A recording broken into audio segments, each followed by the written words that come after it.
बिहार में विशेष सर्वेक्षण कार्यों में जुड़े अमीनों और अन्य कर्मियों ने सरकार के खिलाफ मोर्चा खोल दिया है। कैमूर जिले के कुदरा प्रखंड समेत पूरे राज्य के सर्वेक्षण कर्मी 16 अगस्त को पटना के गर्दनी बाग में धरना प्रदर्शन करने जा रहे हैं। इनकी 5 प्रमुख मांगे हैं जिन्हें सरकार अब तक अनसुना करती आ रही है।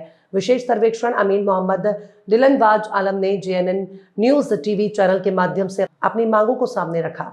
उनका कहना है कि सर्वेक्षण में लगे अमीन कानून गो लिपिक और सहायक बंदोबस्त पदाधिकारियों की सेवा को 60 वर्ष तक नियमित किया जाए। इसके अलावा इन कर्मियों को क्रमशः AJ और UDC के समतुल्य पदों पर कार्यानुभव के आधार पर वरीयता के साथ नियुक्ति दी जाए, साथ ही वेतनमान भी उनके अनुरूप हो। आपका नाम क्या पड़ेगा?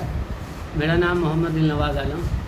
आप जिस तरीका से ये बाजू पे काला पट्टी बांध कर या आप क्या चीज़ का विरोध प्रकट कर रहे हैं? देखिए, जो हम लोगों का एक संघ है विशेष सर्वेक्षण संविदा कर्मी जन अभियंता संघ, तो उसके आह्वान पे हम लोग जो है 11 तारीख से लगातार काली पट्टी बांध के काम कर रहे हैं। 14 तक हमको करना है आज तक, और बिल्कुल शांतिपूर्ण तरीके से हम विरोध जता रहे हैं कि हम लोग हमारी जो कुछ मांगे हैं 5 सूत्री मांगे हैं उसको पूरा किया जाए, है ना। इसीलिए हम लोग काली पट्टी बांध के अगर 14 तारीख तक आज तक अगर हमारी मांगे मांग ली जाती है तो फिर हम ये जिस तरीके से काम करते आए हैं विगत वर्षों से उसी तरह हम लोग काम करते रहेंगे।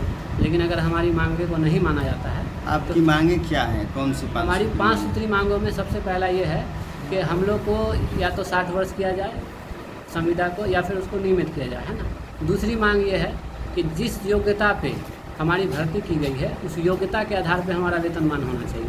जैसे विशेष सर्वेक्षण अमीन और कानून को डिप्लोमा पे हैं तो उनको JEE के बराबर मान्यता दिया जाए।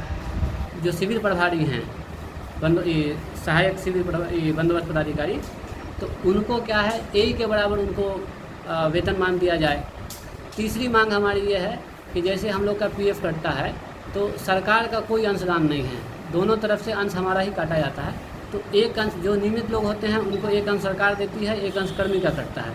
तीसरी मांग ये हो गई। चौथी मांग ये है कि हम लोग को भी मेडिकल के लिए जो ESIC कार्ड होता है वो प्रोवाइड कराया जाए। और 5वीं मांग ये है कि 2022-23 में जो हम लोगों ने हमारे पुराने कर्मियों ने जो धरना प्रदर्शन किया था तो उसकी कुछ मांगें लंबित हैं जिस पे विचाराधीन करके उसको छोड़ दिया गया है। तो आखिर कब तक विचाराधीन किया जाएगा उसके बारे में भी हमको बताया जाए कि उस मांगों का हमारा क्या हुआ। अगर ये सारी मांगें आज तक हमारी मान ली जाती है तो हम लोग इस प्रदर्शन को जो हम काली पट्टी बना कर विरोध कर रहे हैं उसको ख़त्म कर देंगे और फिर हम लोग नहीं करेंगे। अगर नहीं होता है तो फिर हम पटना के गर्दानी बाग में हम लोग को परमिशन मिल गया है, हम लोग वहाँ धरना प्रदर्शन अनिश्चितकालीन करेंगे जब तक कि हमारी मांगे